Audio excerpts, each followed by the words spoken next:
What's up guys, this is Main Inspired Dude and welcome to another episode of FANG ATTACK. Now today we're going to be going over something called biomimicry. Now biomimicry is basically where science tries to study and then replicate things found in nature. Nature holds probably the most they hold the key to pretty much most superpowers that we've ever come up with, because honestly we've been inspired by nature to and want those abilities or things that nature can do. And then we made superheroes, so like Spider-Man, duh. So biomimicry for superpowers is really a key. It's something that we really got to focus on. So to do that, what I did was I bought a Chilean rose hair tarantula, which I named her Jessica Larry Drew.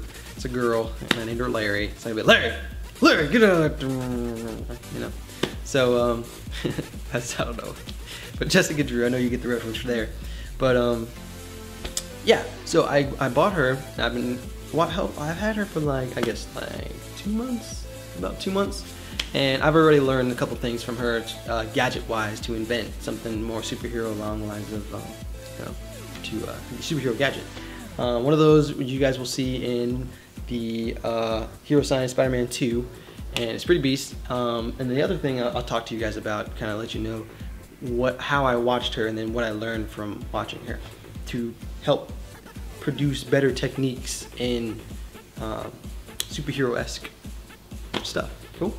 I actually found a grasshopper a little while ago, and I just threw it in the cage, and then she took it down. So I actually ended up filming it so you guys can kind of see and kind of help to prove my point of what I learned from her. Cool. So yeah, without further ado, Jessica Drew. I weigh about 0.00001 pound. We got the victim of a prey grasshopper guy thing, and in this corner we got the king of games and #1 fighter, your fan favorite, the amazing Larry. Alright, let's see them do work. Yeah, she took it down. Oh, she's fighting it. Oh, I'm missing the fight. Oh.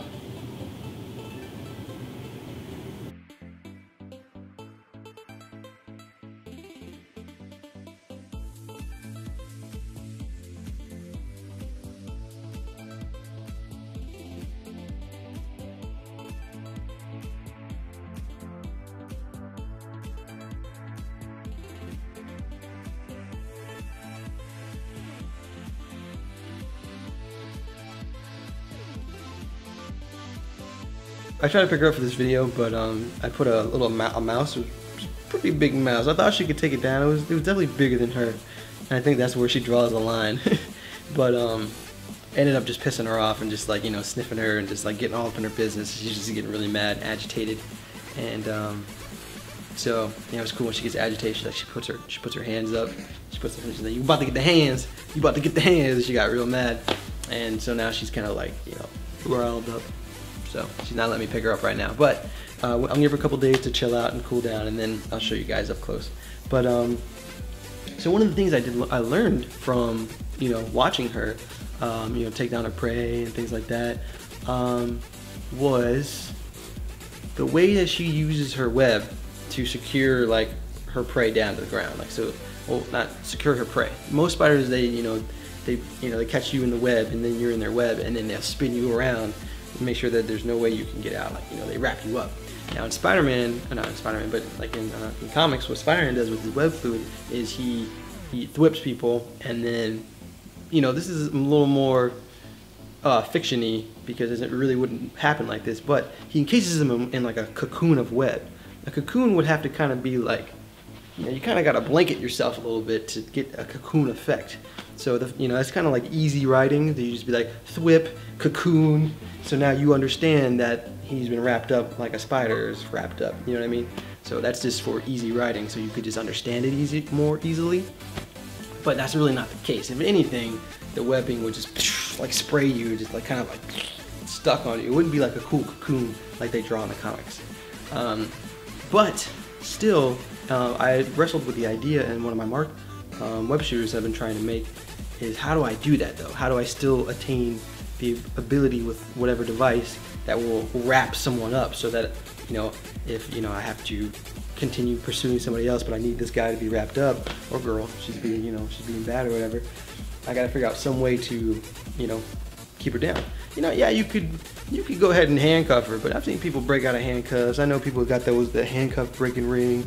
I've seen people, you know, jump out and they'd be good.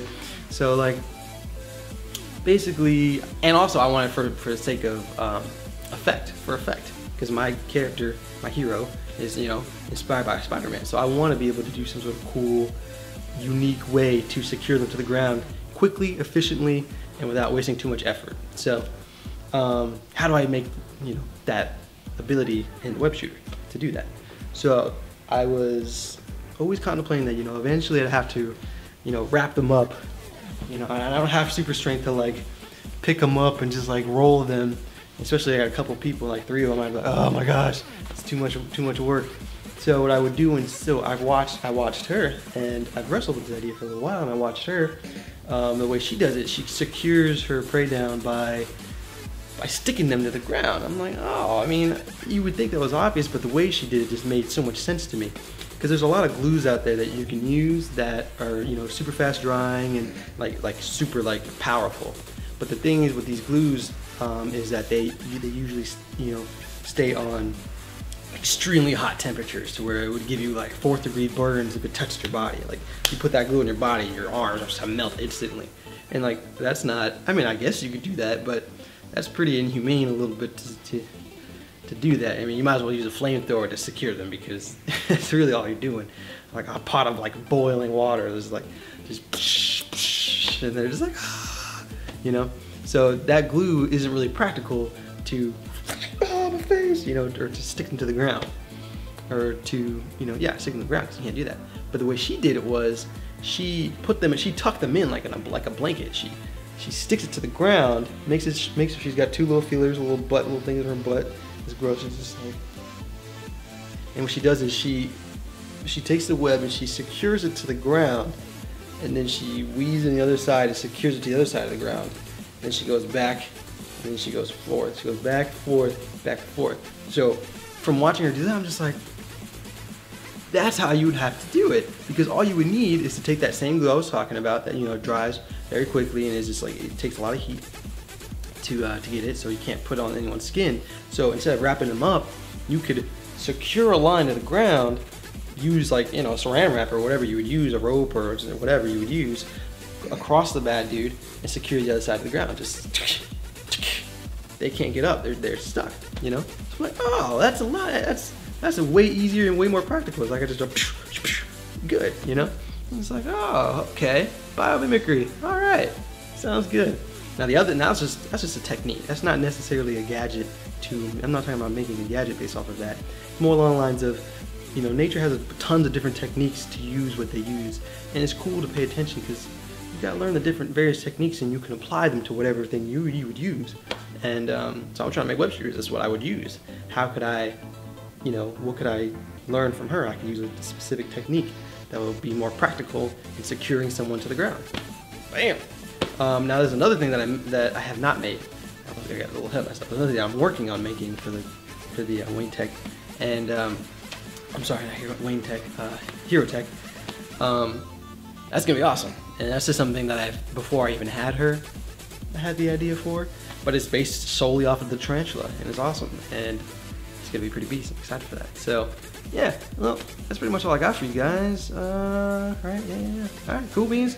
Been getting a lot of applicants for the Guardians, and digging it, guys. You guys are, this is more impressive showing than I thought I was gonna see. Some of you guys still put it in the comments and haven't messaged me, so I'm not gonna message you back if it was in a comment, you know, because I said to message me.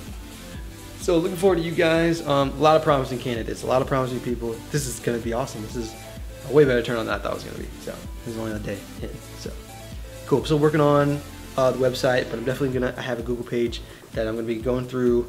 I'm trying to wait a couple days, not a couple days, but like 2 more days, maybe 3, so I can see the people.